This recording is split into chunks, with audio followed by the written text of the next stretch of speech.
You could make that argument. Now, Cook's been banged up 2 of the last 3 years. But don't let him run wild, man. Because if that guy starts getting 5 yards a carry, 4.5 yards a carry, like we saw with Swift, lights out.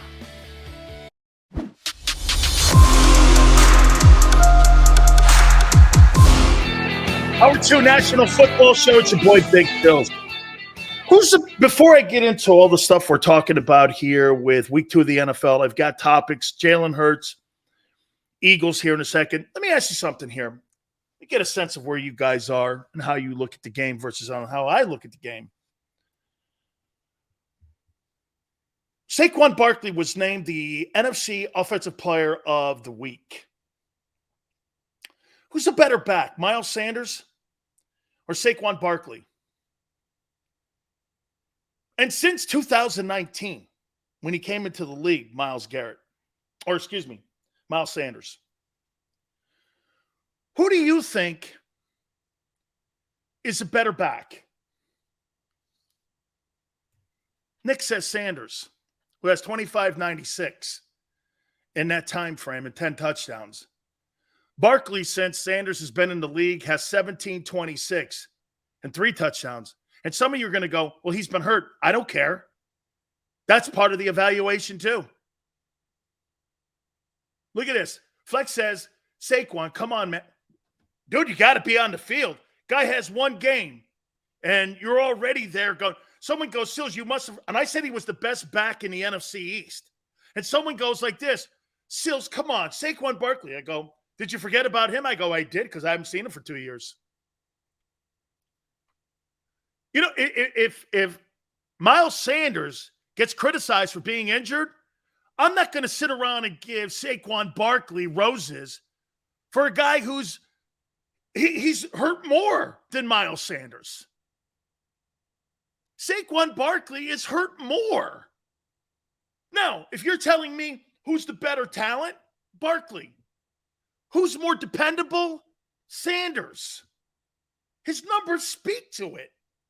He's got 2,596 yards and 10 touchdowns since he came into the league, and Barkley's got 17.26 and 3 touchdowns. And everyone's like, but Barkley's better. No, he's not. His production doesn't speak to that. You're talking 2 different things, talent versus reliability and durability. And we're talking about 2 guys that are always hurt. I mean, dude, don't you look at bottom line here when guys are putting their numbers up here and go, this guy's better than this guy? Production has to matter. Not just doing this. Well, Barkley's a better back. Barkley hasn't been healthy for 2 years. Brian goes, dude, I think it's kind of even. Well, I'm really glad the Eagles didn't have to spend the number 2 overall pick then to get an even back with Barkley.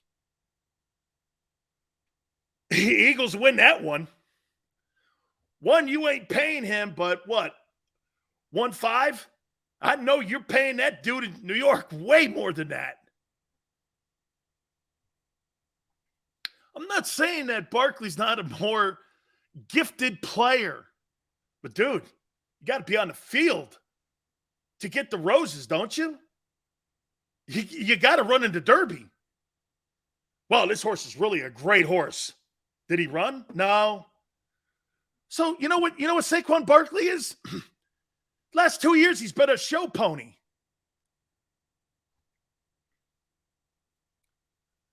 He's been a show pony. That's what some of these guys that are always hurt are to me. They're show ponies.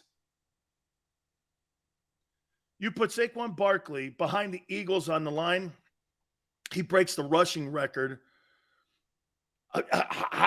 Flex. I get the Giants have had a horrible line, but that's not Miles Sanders' issue. It's not. Sanders is averaging 5.1 a carry through his entire career. Dude, 5 yards a carry, you're going to get my mailbag a lot of the time because that's outstanding. Dude, 4.2 is great. This guy's 5'1". That's Jim Brown stuff. Nobody averages 5 yards a carry. What are you, Emmett?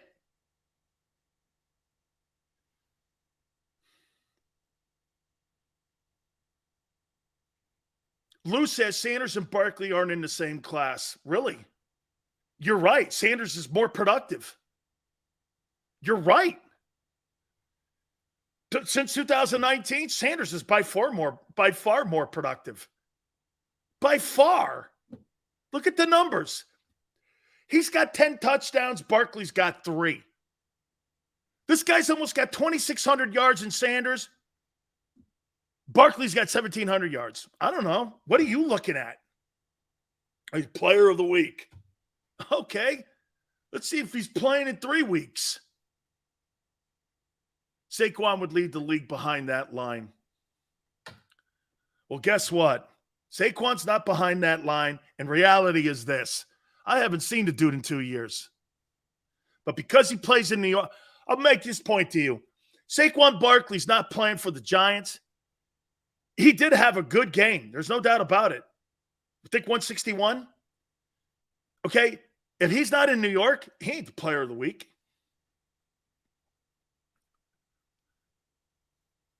Eagle Man, Penn State hasn't been great since Paterno. James Franklin stinks. James Franklin is a terrible, overrated coach. He can't recruit. He's not very good. And they struggled, man.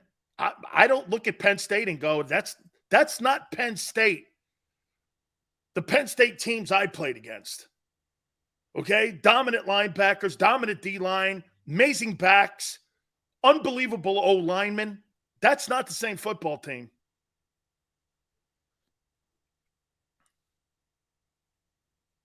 I think Saquon gets to show his talent more because he's more dependable. Hasn't been since 2019. Sanders has been more reliable and more dependable since 2019. How do you say that? How do you say that? That's not a true fact. Okay? Nick, those Penn State teams I played against were dominant. They were great. Penn State, man, that's just not the same football team. All right, got some topics here for you. Let's transition into this now. Back to the Eagles here. After these 19 games you've seen with the coaching staff, take what you just saw with the Lions game as you get ready and you got an extra day of preparation for the Viking game, okay? What's your biggest concern going into this second game? Defense, coaches, or the offense? What's your biggest concern? What would you say is the number one concern? I know we could all say this, all three. Okay? I know we could say, hey, Nick, best game I've seen Texas play in 13 years. Gannon is passive. Boy, that's an understatement there, my friend. Guys, please hit the like button. I'll say my least concern is the offense. Hey, Nasty, I'm actually almost there with you, too. I'm actually almost there, too. Pass rush, an option. Defense, that's part of the defense. We'll get into it. I think Jalen can move the ball on the Vikings. That's Christopher. I think they can, too. I do. How about I do this? Because I see a lot of you here you picked one of the three here. There's no question the defense. How are you covering Dalvin Cook? By the way, do you understand what you're facing in this Vikings game on Monday night? That kid Swift, man, had 14 carries, and he had 10 yards a carry for 144. This guy almost had 170 yards of total offense himself. That line's pretty good. I think the O-line in Detroit's actually better than the line in Minnesota. If I had to pick lines, now that line in Detroit was banged up. And they still put a number on the Eagles' front seven. That's a good group up there, okay? I don't think they're as formidable. However, I do think Dalvin Cook's a better back. I don't think he's a better versatile back than Swift. Don't get me wrong. I think Swift catching the ball out of the backfield. Dalvin can too, man. I think Dalvin Cook's a little better. These are two elite guys. Do you know what that does for Kirk Cousins in play action? Can I tell you the thing that's going to happen? Man, this gives me goosebumps. I hate to tell you guys this. Can I tell you what Jonathan Gannon's biggest fear playing against the Minnesota Vikings? It's not Justin Jefferson. It's Dalvin Cook getting loose. That dude puts up 150 yards, they'll put a 50 donut on you. Because then the defensive linebackers, they have to do what? They have to stay at home for play action. Because that guy, he's a very capable 1,400-yard back. You know, you would make the argument that the three best backs running-wise, Henry, Dalvin Cook, and Jonathan Taylor over the last 3 years. You could make that argument. Now, Cook's been banged up 2 of the last 3 years. But don't let him run wild, man. Because if that guy starts getting 5 yards a carry, 4.5 yards a carry, like we saw with Swift, lights out. You won't be able to defend Justin Jefferson. You will not if that guy runs loose. You see, what's the one thing Detroit didn't have? Xander, you know what the one thing that Detroit didn't have that Minnesota has? They didn't have Jameson Williams on the field, Detroit. You got Justin Jefferson on the field now. You got a big play wideout out there now. The best wide receiver in the game. And one of the top 5 backs in the game. And a guy that could throw the pill around. And what else does Minnesota have? Confidence. They just throttled the Packers. Jonathan Gannon's not bringing blitzes. They're going to run the ball, man, on that. They'll pick those blitzes up. Dalvin Cook will run for 155 yards. Lights out. That thing will be over before it gets started if that happens. And that D-line doesn't start playing better. You got a big play wideout and a big play back and a big offensive high-powered quarterback who last year had the least amount of interceptions among all the starting quarterbacks in the league. He's going to be nervous. You think – so let me ask you this. You really think Darius Slay is going to play press coverage on Justin Jefferson? I'll take that matchup, and I'll take Jefferson over him any day. You're not jamming him. And don't let him get behind you because they'll be throwing darts all night long. He's going to play – I guarantee you. Because get this, there's a trend on him. And you know what the trend is on Jonathan Gannon? What's the trend? All of a sudden, you start seeing people start making plays. He goes back into that weak-ass zone. And he goes back and he gives you the underneath. So you're going to give that guy a 5-yard head start off the line of scrimmage? Like I always tell you about playing press coverage and zone coverage. What's the way you want to cut yourself to death? Quickly or slowly? Zones are slow death.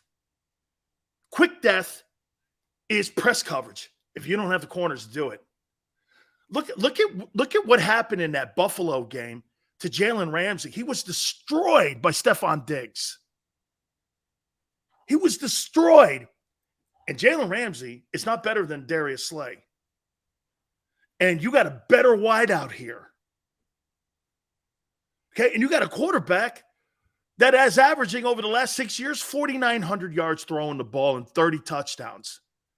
Dude, this is going to be an interesting chess game here.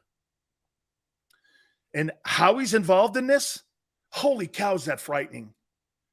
what could he possibly add to it on how to cover Justin Jefferson, the guy that he didn't think much of in the draft?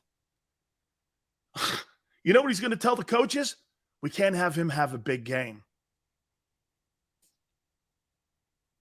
Oh. You think Jefferson's going to go into Lincoln Financial and have a big game? They're going to do everything in their game plan power not to let their GM look like you know what. And that's where Dalvin Cook goes off. Remember, this guy passed on that guy. He don't want him coming into his own crib and torching him for 190, 3 TDs. Remember, this guy's an ego guy. He don't like any of that. Kirk Cousins sucks in prime time? You better hope so, Joseph. Because the way they took apart the Packers was impressive. That game wasn't close. It wasn't close. And Cousins was dropping dimes on a pretty good Packer defense.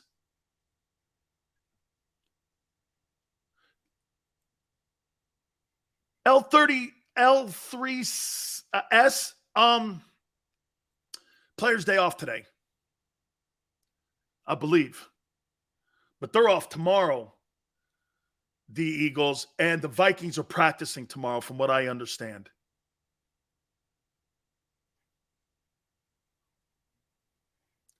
Jesus goes, damn, still sounds like he wants the Vikings to run.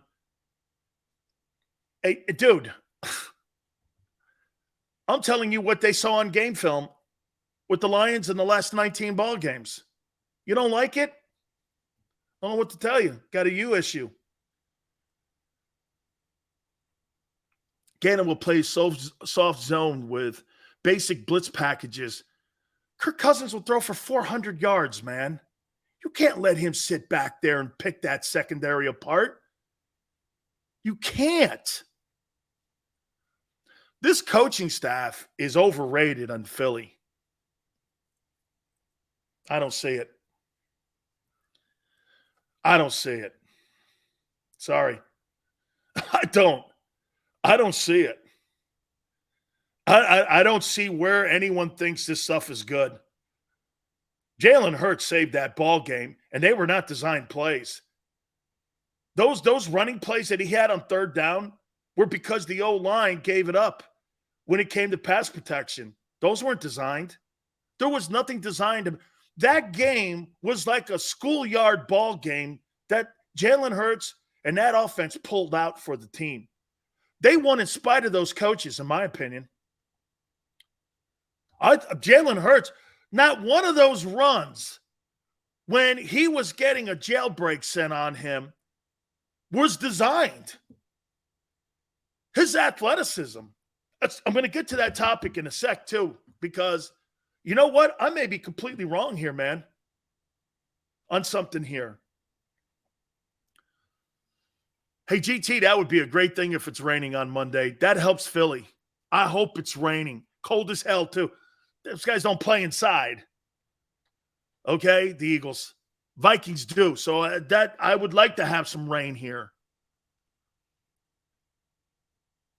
That's how I look at it. Let me throw this at you now. I got another topic here, and I want to do it with Jalen Hurts here. You're probably going to be shocked. Is Hurts running the ball a positive or negative in his development as a quarterback? Is it a positive or negative? I want you to think about it before you respond. Do you think it's a positive or negative that he runs as often as he does?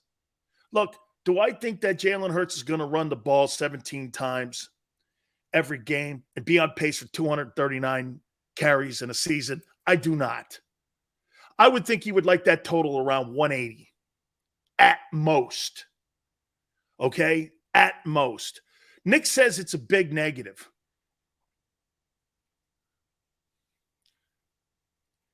Rage goes, Vikings will worry about Hurts' legs. I think They QB spy Hurts and force Hurts to throw to A.J. Brown, who will be doubled. I agree. I think that's going to be part of the game plan. Positive. All Vikings have to do is shut down Jalen's one read, and it's over. Boy says negative, huge negative. He ran like 10 at most. One read Jalen, and it's done.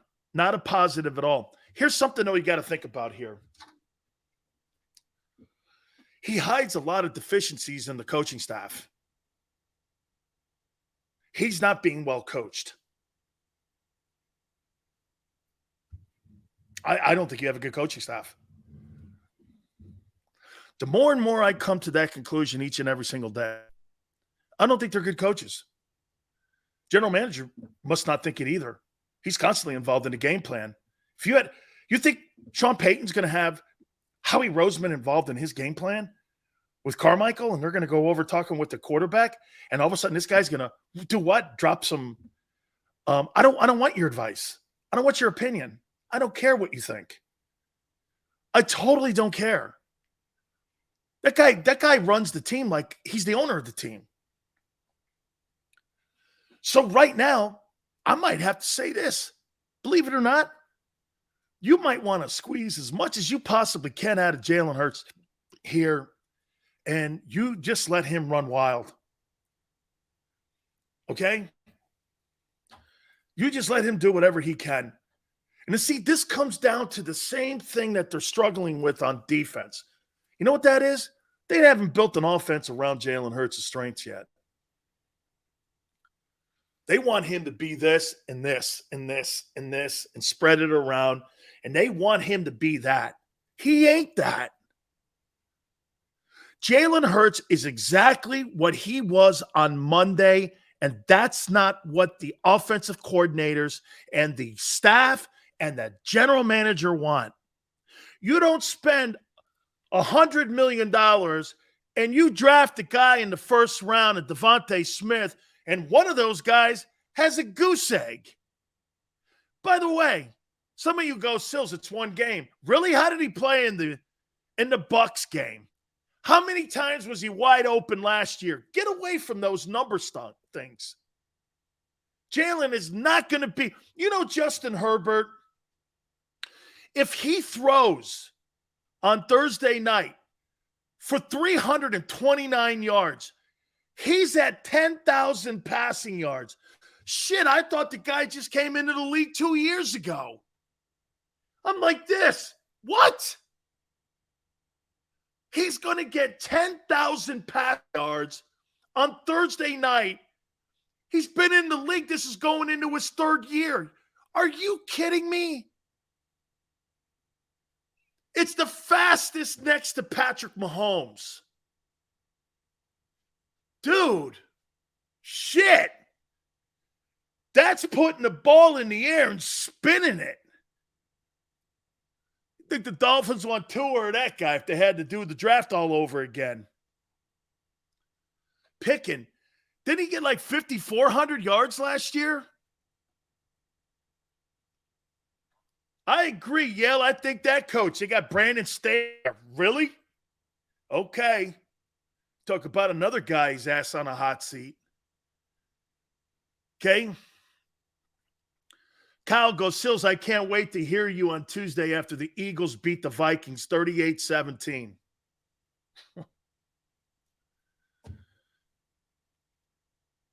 Congratulations is what I would say. Congratulations. I'm talking not about the line. Boy, some of you guys, man, you look through like you look like through a microscope when you see things in life. I'm looking at binoculars and a telescope over the last 20 games with this coaching staff. You know the best thing they did? Hey, by the way, are you sure it was Howie Roseman or Nick Sirianni that changed the fundamentals of the offense last year? Are you sure about that? You sure it wasn't Howie that said we should run the ball? Are you sure about he didn't make that suggestion? Get a lot of voices in your office. Are you sure it was Nick? Especially after Gannon talking today the way, or yesterday the way he did? Are you sure about that?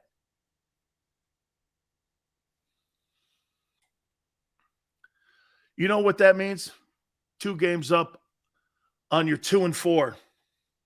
Okay? Can't wait. You got the Cowboys in your sights now. Cooper Rush. You see the national media getting behind Cooper Rush. Cooper Rush. Okay. Then again, Geno Smith beat Russell Wilson. See, that's what people don't get.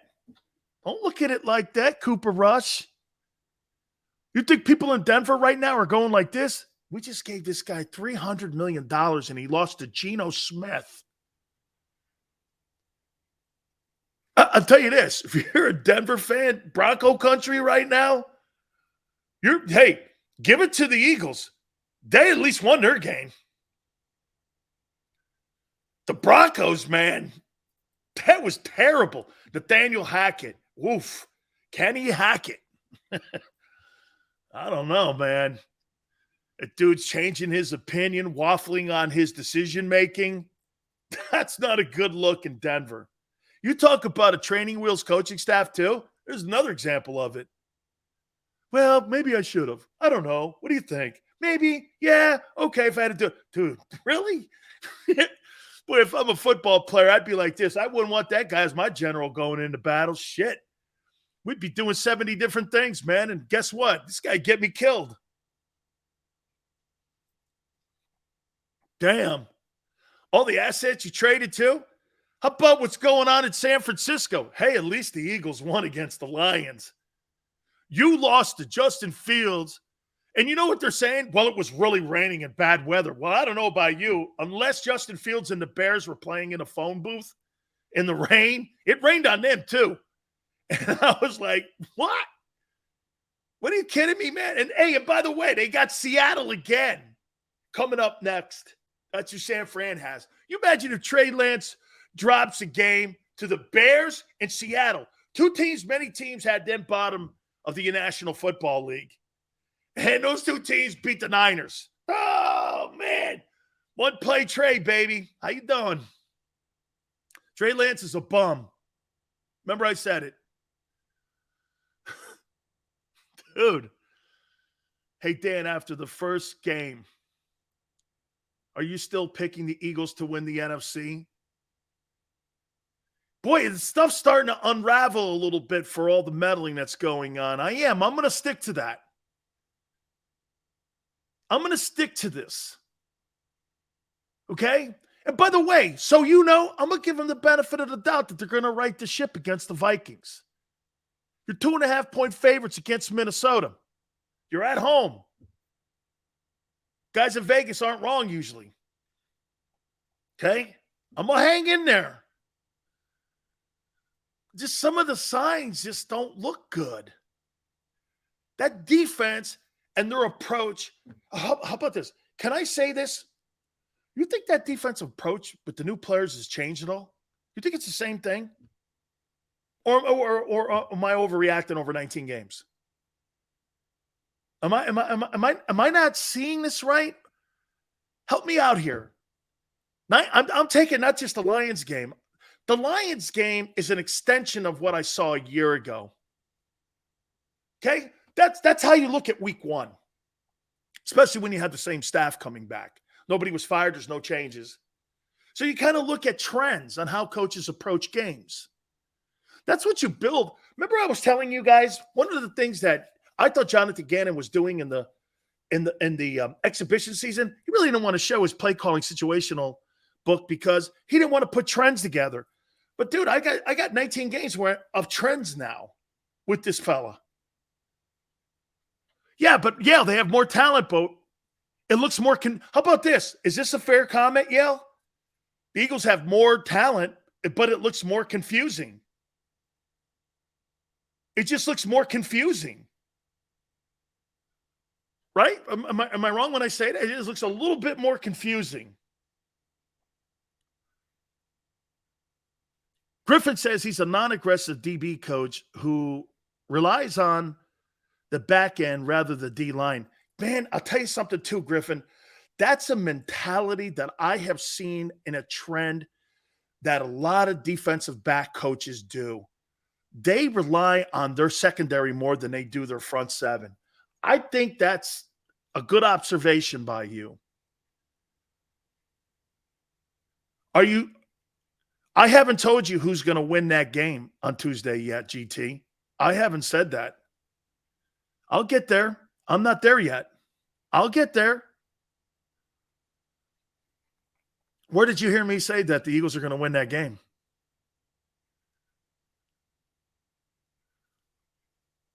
I think last year's defense looked better so far. Got out and played against Atlanta a lot better. That's for damn sure. And they had Matt Ryan. I'm not changing nothing. Sills, it's not that Howie doesn't trust Sirianni. This stems back to Chip Kelly getting Roseman booted from the office at the NovaCare complex. Peterson and Sirianni were hired because they have no pull. Amen, John. Correct.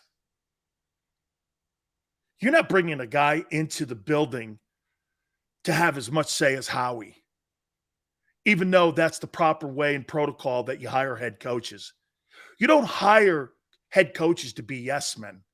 You hire head coaches to lead. Sirianni leads by being on a leash. How can you lead when you're on a leash?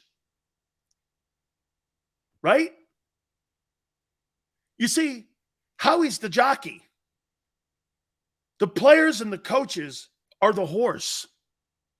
That's how he sees it.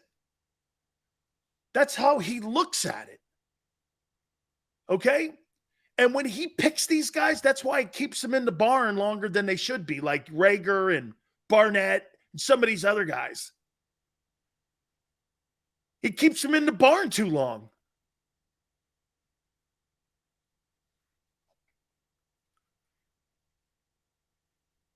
Nobody said the Packers stink. If we fire Gannon, who do you think works as DC with this defensive roster? Man, I'll tell you what. You know what? I was talking to my wife about this, and man, how about the defensive coordinator in Detroit? What he did. This guy's losing some people in the secondary. He's losing linebackers and D linemen. That guy didn't care what happened. He was going to blitz as much as he could, and he got home. The Lions got home, and they had so far less of talent than the Eagle roster, and they almost beat them. You know why? They were aggressive, running the ball and getting after people. They're just not as talented as Philly, but they almost beat them. You know why? Effort and coaching.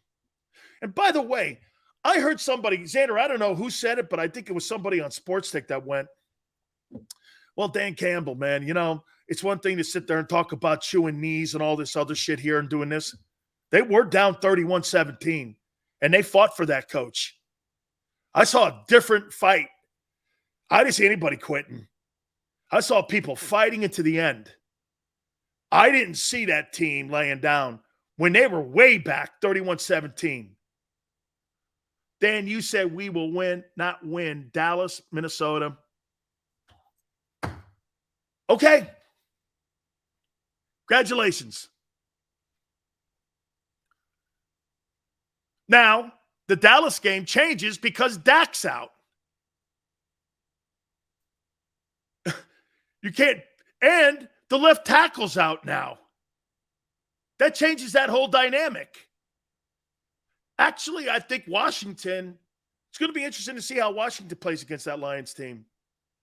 And the Lions are favored.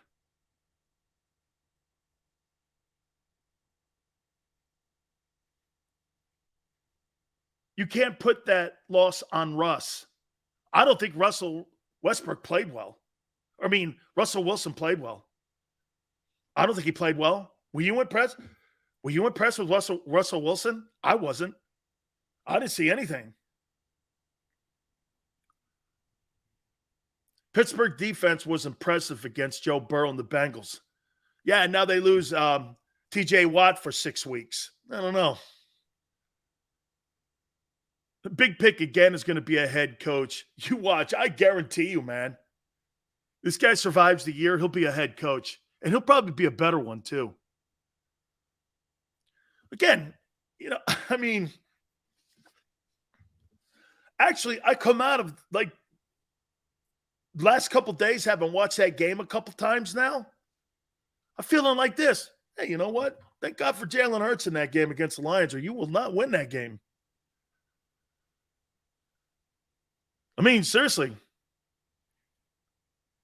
Eagle Man Dan never explains the reason why the so-called strictly pocket passer sits in the pocket all game is because a lot of the times they have a speedy or a mobile to evade the pass rush. It's not true at all. The pocket passers allow the play to develop. That's why they're more essential and more effective and more successful than running quarterbacks. Running quarterbacks don't let the play develop. That's a fact. So if you want an explanation, pocket passers have to let the play develop because they can't run. They're going to let that route complete itself all the way 100%, and that's why they take hits. That's why Burrow takes hits the way he does.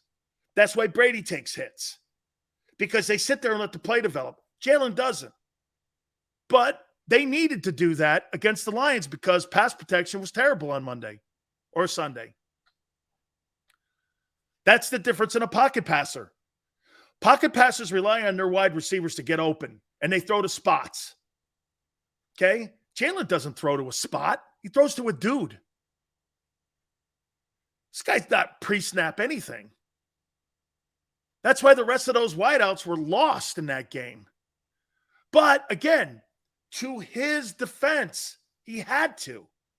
It was jailbreaks all day long. Communication was terrible. Isaac Seumalo, I said it to you on Monday. This guy was constantly talking to Jason Kelsey on what the hell the snap count was and if it was odd or even, because they kept putting multiple fronts up, and you saw them moving around Aiden Hutchinson, and they were having a hard time picking up the blitzer.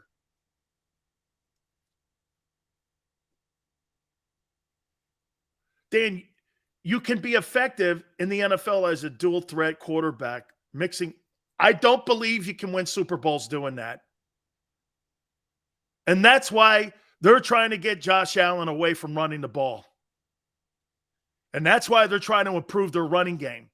God forbid they get a 1,200-yard back in Buffalo. Won't beat that team for the next 5 years. You do not win with multiple or multifaceted running quarterbacks. They don't win games. Russell Wilson's not a runner. He's a thrower. Manning and Stafford and Brady, all these guys are pocket passers. Okay? Hey, Mr. International, to me, I don't think you can get a really good sense if Jalen's gotten – I said it on Monday. I don't think the passing offense got better, but having gone back and watched it, the 56% completion percentage, it was a result of him throwing a lot of those out of passes because he didn't want to take negative plays. And he put team over personal stats. Great leadership. Fantastic, actually. And I would be in a team meeting, and I would show those plays over and over again on what a player does for his team to win. How many times did Jalen throw that ball out of bounds? That's an incomplete pass. Incomplete pass. He did it like 6 or 7 times. Maybe even 10 times. And he did that because he didn't want to take negative yards. Carson Wentz would never do that. He'd take the sack, strip fumble, whatever. That's personal statistics and well-being over the team's success, and Jalen made sure the team had the success, not him. But he was leading. That, to me, is leadership and knowing where you are on the field and who you are. Kudos. It impressed me. I've never said this. I've never said 56% completion percentage impressed me until you go back and watch what he did and how he got there. It wasn't like he was throwing darts down the field and he was overthrown. It had nothing to do with it. He didn't want turnovers. He didn't want lost negative plays. Perfect thing, man. That's how you win in the league. That's how you win the admiration of your teammates. Can you imagine? Think about this, for instance. If those 7 plays that he took the sack or behind the line of scrimmage, you're talking probably around 70 yards and negative yards. And in a 3-point game, that might matter.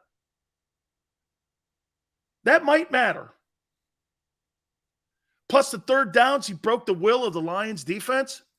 Those 2 sequences of how he controlled himself in there, I'm not even talking about AJ. Could have been the difference in the ball game. Very smart. Good stuff. Okay? Good stuff. Thinking. You got to give it to him.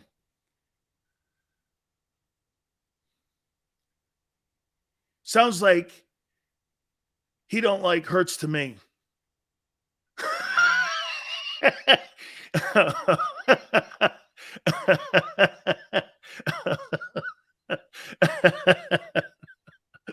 Okay. I'm sorry, man. It's not enough of a rosier deal for you, man. Hey, Xander, I got to take a timeout, don't I? Jesus Christ. Oh, man. I'm sorry I didn't give it enough of a rose. Hey, whatever that was, right? All right, man. Hey, do me a favor, guys. Please hit the like button. Thank you so much. Hey, don't forget my friends at Morgan & Morgan, where the fee is free, meaning this. They don't get paid unless you do. If you're hurt or injured on the job, there's only one attorney firm that's there for you that will protect you. The biggest firm in the country in Morgan & Morgan, with over 800 attorneys and offices in Philadelphia, New York, and in Florida, are there to protect you. For the last 30 years, they've collected for their clients $13.5 billion. That's getting it done, and that's why they are the biggest. Call them at 800-512-1600. That's 800-512-1600. The call is free. The consultation's free. 800-512-1600. And when you call Morgan & Morgan, tell them Dan Sileo sent you. Many times when people are injured at a place of business, they don't realize they may have a case. The fact is, injuries should not happen. And most of the time when someone is injured, someone is at fault. Maybe the store manager installed a cheap, slippery floor, or there wasn't proper security. After an injury at a hotel, restaurant, store, or any place of business, it's so important to call us. Time matters, size matters. Morgan & Morgan, for the people.com.